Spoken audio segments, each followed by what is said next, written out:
Hello and welcome. I'm Connie Wray, and with September being Suicide Awareness and Prevention Month, this 11th episode of Talk It Out Tuesday, we wanted to discuss the history of suicide in Nevada and where we are today.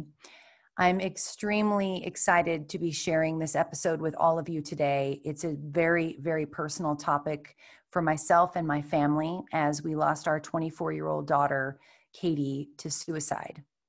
And to discuss this important topic, we have two vitally important individuals in our community. We welcome Misty Vaughan Allen. She is the coordinator for the Nevada Office of Suicide Prevention, as well as one of Time Magazine's Healthcare 50 for her work in suicide prevention in Nevada. She has been a wonderful resource and so helpful to our family. And as always, from Crisis Support Services of Nevada, our Executive Director, Rachelle Pellissier. Also very important to myself and my family. I think both of you have just been incredible resources for our family and for guiding us through a very challenging time so that we could take this situation and turn some good into it. So I thank you again for joining us to talk about this, and it's always wonderful to see you. So thank you for being here for Talk It Out Tuesday. Thank you so much for inviting me, Connie. You are such a tireless champion, so I appreciate it. Well, I'd like to start off with you, Rachelle. Can you give us a brief history of suicide in Nevada and also a history of Crisis Support Services of Nevada? I think people might be surprised at how long you've been in our community. Nevada has had one of the highest suicide rates in the nation for many, many years.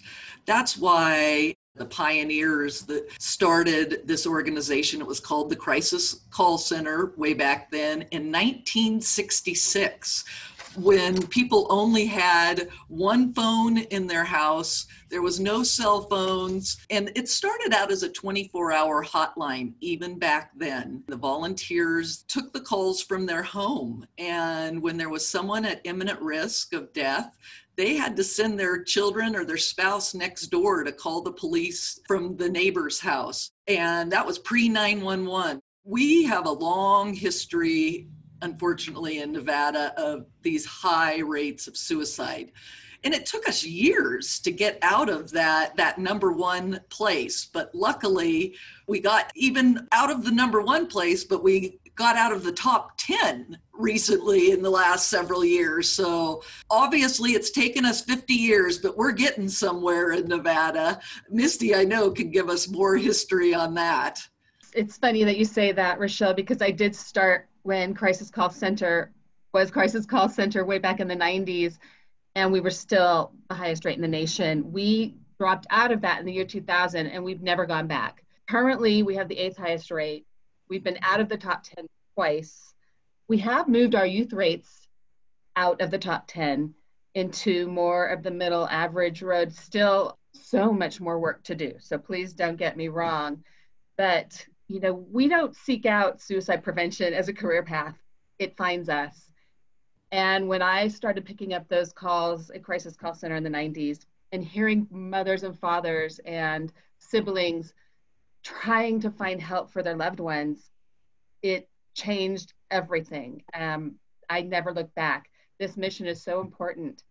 And when you think about how much stigma and taboo suicide and mental health have, in the early days, we would pound on doors to see if we could speak or train people on suicide prevention.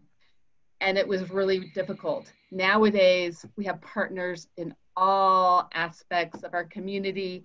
They know how important it is to learn about suicide, to recognize those signs, and to connect people to the right help. So as a partner with Crisis Support Services, we've come a long way, and we will continue in that path way out of the top 10. I know that. So much has changed, like you were saying, Misty, in the last 50 years. Rachelle, can you highlight some of the stats on how many people Crisis Support Services of Nevada has helped annually? Yes, in 2019, we actually helped more than 83,000 people, both by call and by text message crisis intervention. that is just a huge amount of people calling in crisis. And we'd like to say that was all the people calling in crisis, but that's all we had the resources to answer those phones and those text messages. There's always more we can do, but we're getting together, as Misty talked about. We're collaborating with more and more organizations across the state and across the nation so that we can actually answer more phone calls and text messages. You know, we like to talk about, of those 83,000 people, almost 20,000 of those were from the state of Nevada. Of those, 25% were from Washoe County, 31% were from Clark County, 18% were from all of the rurals, and then there were 26% more that we couldn't tell from our phone systems where in Nevada they came from. But that just goes to show you that we are helping people through crisis across this state. We have heard that the suicide rates among teens and the youth has absolutely skyrocketed over the last few years. And Misty, can you tell us a little bit about the youth suicide rates and why we're in the midst of this crisis? Absolutely. A report just came out this week showing the extraordinary increase in youth rates across the nation. Nevada falls at about 14th highest for our youth suicide. And while that is horrifying, I know, we were in the top 10 highest rates. So we have shown that we can do better. We have shown that prevention can work, but it needs to be comprehensive youth suicide prevention and consistent prevention messages. So I know Nevada's been working incredibly well with the Department of Education and our school districts to bring training and awareness in, and tools for the young people as well to keep each other safe. So I think one of the biggest challenges is social media and screen time. And we're evolving into a culture where that's crucial. Their books are on screens and they really can't put them aside. It's what we do now with the pandemic. It's a Zoom classroom. So we have to find ways of coping and protecting while acknowledging and adapting to the new technology and circumstances. Rachelle, I was curious from you in regards to some of the stereotypes that I think that are out there, Misty mentioning and talking about social media, but I think there's also a lot of people that stereotype the type of teenager or the type of child that may commit suicide. And oftentimes that stereotype is wrong. A lot of times it's, that bad kid or that kid that is always in trouble, doesn't have good parents. I mean, you hear is just acting out, but that isn't further from the truth, quite frankly. It's our smart kids. It's our kids that are the captains of their sports teams. It's the successful ones. It's the ones who have great relationships with their parents, quite frankly. It's sometimes the ones you least expect to be suffering through that kind of mental health pain, that dying seems to be the only way they can get out of that pain. We hear this all the time. Why didn't they just come and tell me? Why didn't they talk to me about this? And a lot of times it's because they think they're protecting their parent. They think they're a burden on their parent. And like my child, he would think about this and think, oh, my mom's single. She worked so hard. I don't want to burden her with what I'm feeling. So that's why we started this suicide hotline, so that people can call and talk to us, and we can then help them through whatever crisis they're in, and then help them get the services, or help them with a child talk to their parents if that's the right source to go to when they're struggling. I would like to clarify too that there's a lot of people that think that kids don't reach out, and I would believe that is far from the truth as well. You yourself experienced a suicide pact at a middle school that was broken up because a student had seen this on a social media platform and made a call to Crisis Support Services of Nevada. So for those parents who are possibly watching this, the value of having that number and the value of having Crisis Support Services, your child, if they are struggling, like Rachelle was saying, the chances of them coming to you are few and far between. So to have those tools and to have the proper messaging, which I think has been incredible to watch crisis support services and suicide prevention for that matter as well, working with schools, getting in and educating kids about talking about this and the importance of opening up and having an anonymous source that they can turn to. They will reach out if we give them the tools. Unfortunately, our history around suicide and mental health is such, it has such stigma, and we just don't teach people to talk about this and give people the appropriate tools. But we have found when we give children or teens or young adults a phone number or a texting number to reach out to, they will. Not only did that child call us when she found out on Snapchat that 14 of her schoolmates were had made a pact to die the next day by suicide. But we also, I like to talk about a middle schooler in Carson City when they gave signs of suicide in the school. She came up to a counselor afterwards and said, I've called crisis support services 3 times, and that's the reason I'm alive. And that's a 6th grader. So we need to make sure that we're giving these children the appropriate tools to get the help they need, because they will reach out, just like we talked about. Misty, I'm going to turn to you on this one. If you do have someone in your family that you're concerned about, what are some of the signs that a family member or a friend can be looking for in regards to someone who may be having that suicidal ideation? Connie, that's such a great question, because people do share signs. We call them invitations for help. They really want to find relief from the pain and the overwhelm that they're experiencing. And we call those invitations could be behavior, appearance, mood, and they're numerous, of course. So the easiest thing to think about is any change from that person's typical self. If you're used to having lunch with them once a week and they're not showing up, check in. If social media, you start to read that they're not doing well or they're tired, check in private messaging and just say, hey, I read what you wrote and I'm concerned. What's going on? Appearance, if they seem more depressed, they're seeming down, don't wait for a whole bunch of changes or signs. Any change is worth having that conversation, because I think one of the biggest risks for suicide is that loneliness and isolation, which in this pandemic right now is exacerbated. And one of the biggest protective factors is connection. Rachelle mentioned the Signs of Suicide program that we do in schools. When we would meet with young people and ask them about what is leading to their thoughts of suicide, the number one thing we would hear is, I feel so alone. My mom will be in the house in one room, my brother will be in the house in another room, and I'm there, and I just feel so lonely. So any way we can build connection with these young people, or any person, our elders as well, build that connection. And if you can't find connection, then there's resources like crisis support services by phone or text that can serve in that place when you're feeling alone.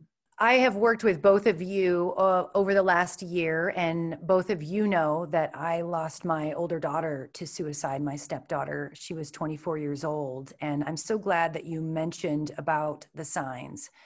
We know now that Katie had mentioned to friends that she was feeling this way.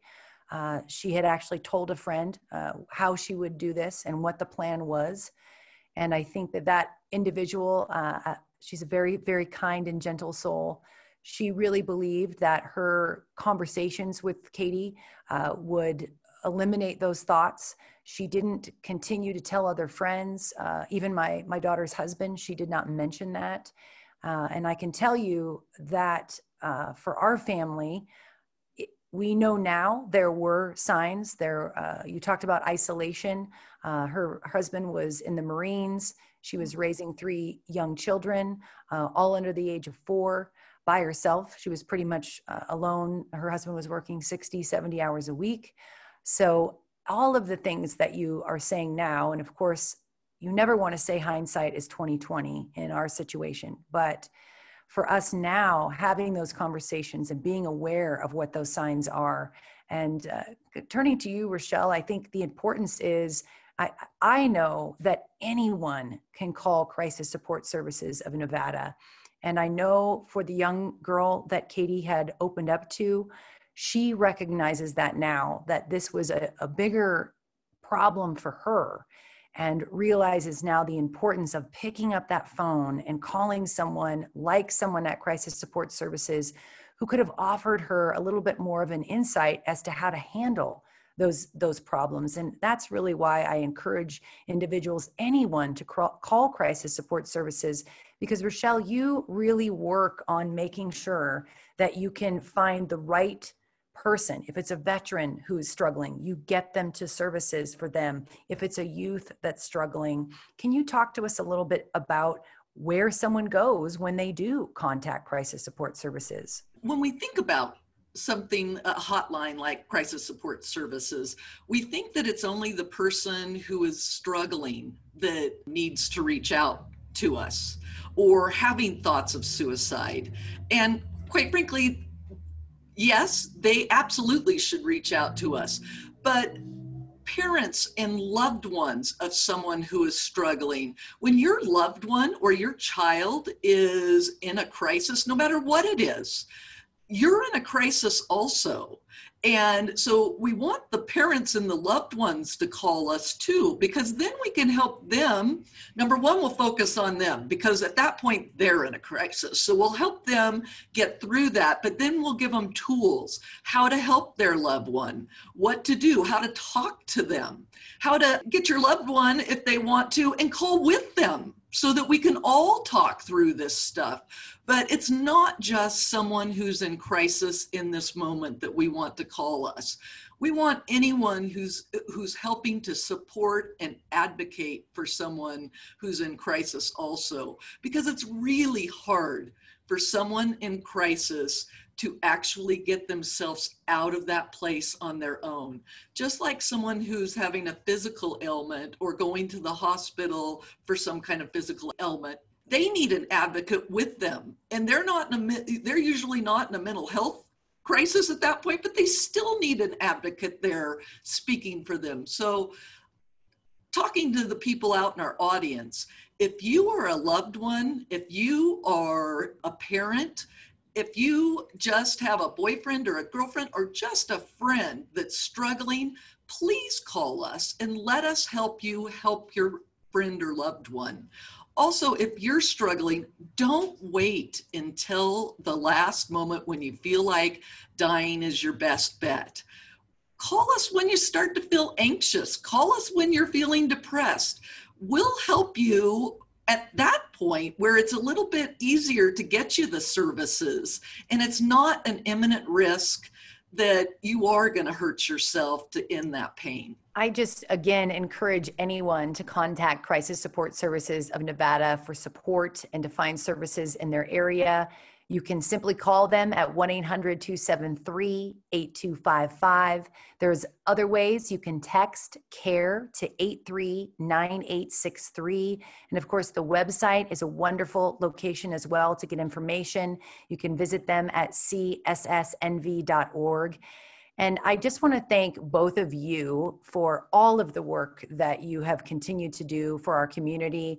As a family who has used both of you to get through a very challenging time, I just encourage individuals to support Crisis Support Services of Nevada and to remember that they are a charitable organization and they are helping all Nevadans and people across the nation, and to really consider making that donation to this wonderful organization. You can do so again on their website at cssnv.org. And again, we just want to say thank you, Misty. I've had such an incredible experience working with you. and being able to share our daughter's story so that we can get the message out. Bottom line for me and for my family is we want people to know that there is always someone there, that there is always someone that is listening, and it's a phone call away, it's a text away. And we do want to make a special announcement and an invitation for you to support Crisis Support Services. Next month, we're going to be hosting the annual event, Compassion Through the Crisis. And this year, we're inviting you to join us virtually. It's going to happen on Thursday, October 22nd at 8 a.m.